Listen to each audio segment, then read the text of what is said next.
ಚಿತ್ರದುರ್ಗದ ರೇಣುಕಾಸ್ವಾಮಿ ಕೊಲೆ ಪ್ರಕರಣದಲ್ಲಿ ಮತ್ತೆ ಜೈಲು ಸೇರಿರತಕ್ಕಂಥ ನಟ ದರ್ಶನ್ ಅವರ ಫೋಟೋ ಲೀಕ್ ಆಗಿದೆ. ಇನ್ನು ಜೈಲಿನೊಳಗೆ ಹೋಗೋದಕ್ಕೂ ಮುನ್ನ ಮಾಡಿದಂತಹ ತಪಾಸಣೆಯ ಫೋಟೋ ರಿವೀಲ್ ಆಗಿದೆ. ಇನ್ನು ಫೋಟೋ ನೋಡಿ ದರ್ಶನ್ ಅಭಿಮಾನಿಗಳು ದಿಲ್ ಖುಷಿಯಾಗಿದ್ದಾರೆ.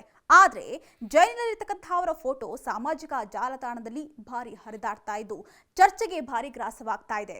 ಹೌದು, ಬಿಗಿ ಪೊಲೀಸ್ ಭದ್ರತೆ ಇರತಕ್ಕಂಥ ಜೈಲಿನಲ್ಲಿ ಮೊಬೈಲ್ ಬಳಕೆಗೆ ಹೇಗೆ ಅವಕಾಶ ನೀಡಲಾಗಿದೆ ಎಂಬಂತಹ ಪ್ರಶ್ನೆಯೂ ಉದ್ಭವಿಸಿದೆ. ಹೀಗಾಗಿ ಗೃಹ ಇಲಾಖೆ ಜೈಲಿನಲ್ಲಿ ಅನಿರೀಕ್ಷಿತ ದಾಳಿಯನ್ನು ನಡೆಸುವಂತಹ ಮೂಲಕ ಇಂತಹ ಕೃತ್ಯಗಳಿಗೆ ಕಡಿವಾಣ ಹಾಕಲು ಮುಂದಾಗ್ತಾ ಇದೆ. ಹೌದು, ಪರಪ್ಪನ ಅಗ್ರಹಾರದಲ್ಲಿರ್ತಕ್ಕಂಥ ನಟ ದರ್ಶನ್ ಅವರ ಫೋಟೋ ಲೀಕ್ ವಿಚಾರ ಸಾಮಾಜಿಕ ಜಾಲತಾಣಗಳಲ್ಲಿ ವೈರಲ್ ಆಗ್ತಿದೆ. ಹಲವು ಜನರು ಈ ವಿಚಾರವಾಗಿ ಪೊಲೀಸರನ್ನ ಹಾಗೂ ಜೈಲಾಧಿಕಾರಿಗಳನ್ನ ಪ್ರಶ್ನೆ ಮಾಡ್ತಿದ್ದಾರೆ. ಇನ್ನು ಜೈಲಿನಲ್ಲಿ ಕೈದಿಗಳಿಗೆ ಮೊಬೈಲ್ ಬಳಕೆಗೆ ಅವಕಾಶ ಇದೆಯಾ ಅಂತ ಹೇಳಿ ಪ್ರಶ್ನೆ ಮಾಡ್ತಿದ್ದಾರೆ. ಅಲ್ಲದೆ ಹೀಗಾದಲ್ಲಿ ಅಪರಾಧ ಪ್ರಕರಣಗಳಿಗೆ ಕಡಿವಾಣ ಹಾಕೋದು ಹೇಗೆ ಎಂಬಂತಹ ಪ್ರಶ್ನೆಗಳನ್ನು ಕೂಡ ಕೇಳ್ತಿದ್ದಾರೆ. ಇನ್ನು ರಾಜ್ಯದ ಎಲ್ಲಾ ಕಾರಾಗೃಹಗಳಲ್ಲಿ ಬಂದಿಗಳು ಮೊಬೈಲ್ ಫೋನ್ಗಳನ್ನ ಹಾಗೂ ಸಂವಹನ ಉದ್ದೇಶಕ್ಕಾಗಿ ಇತರೆ ಯಾವುದೇ ರೀತಿಯಾದಂತಹ ಎಲೆಕ್ಟ್ರಾನಿಕ್ ಸಾಧನಗಳ ಬಳಕೆಯನ್ನ ಮಾಡುವಂತಿಲ್ಲ. ಜೊತೆಗೆ ಯಾವುದೇ ರೀತಿಯಾದಂತಹ ಮಾದಕ ವಸ್ತುಗಳು ಹಾಗೆ ನಿಷೇಧಿತ ವಸ್ತುಗಳ ಬಳಕೆ ಮಾಡಲು ಅವಕಾಶ ಇಲ್ಲ.